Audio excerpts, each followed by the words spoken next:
নমস্কার বন্ধুরা, বৃষ্টির এই ওয়েদারে একটা সুন্দর রেসিপি নিয়ে চলে এলাম আপনাদের সামনে। আর আজকে আমি করছি কচুর পাতা বাটা।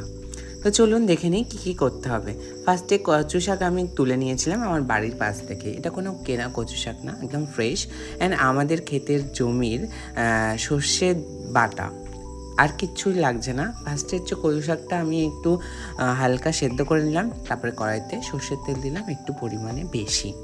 কিপটেমি করলে কিন্তু হবে না, টেস্ট আসবে না।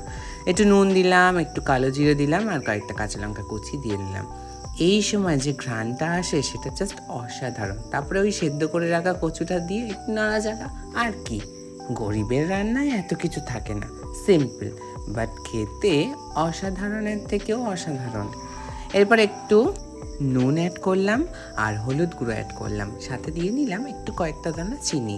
এটাতে টেস্টটা এনহ্যান্স হয়, এটা বলে আমার মনে হয়। বা আমার মায়ের কাছ থেকে যখনই যে কোনো রান্না শিখেছিলাম বহু সময় আগে, তখনই আমি এই জিনিসগুলো একটু ট্রিক্সগুলো জেনে নিয়েছিলাম। দেখুন বাবু, আমরা ঘটি, তো আমরা ঘটি বলে আমরা একটু সব তরকারিতেই চিনি খাই, তাতে আমাদের কিছু যায় আসে না। এরপরে ওই সর্ষে বাটাটা দিয়ে দিলাম, এবার একটু নাড়াচাড়া করতে হবে। একটু জলও দিলাম অ্যাড করে, যাতে পুরো জিনিসটা মানে নষ্ট না হয়, সুন্দর করে সবটা দিয়ে দিলাম। দিয়ে এটা দিয়ে এখন বেশ খানিক সময় ধরে একদম শুকিয়ে নেব। আর যদি প্রয়োজন হয় তাহলে একটু আপনারা তেল দিতে পারেন, তেল দিলে আরও টেস্টটা ভালো আসবে। এরপর একটু ঢাকা চাপা দিয়ে করে নিয়েছিলাম, তো যাতে চটজলদি হয়ে যায়। এই যে একদম শুকনো শুকনো কচুর পাতা বাটা রেডি।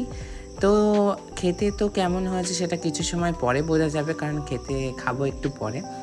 যাদের গাল চুলকায় তারা একটু লেবুর রসও এখানে অ্যাড করতে পারে, তাতে কোনো অসুবিধার কিছু নেই, এটাই বলে মনে হয়। তো আজকের প্রিপারেশন রেডি, তোমরা সবাই প্লিজ এই রেসিপিটা ট্রাই করো। আর আজকের মতন tata, love you all, big Kutchi.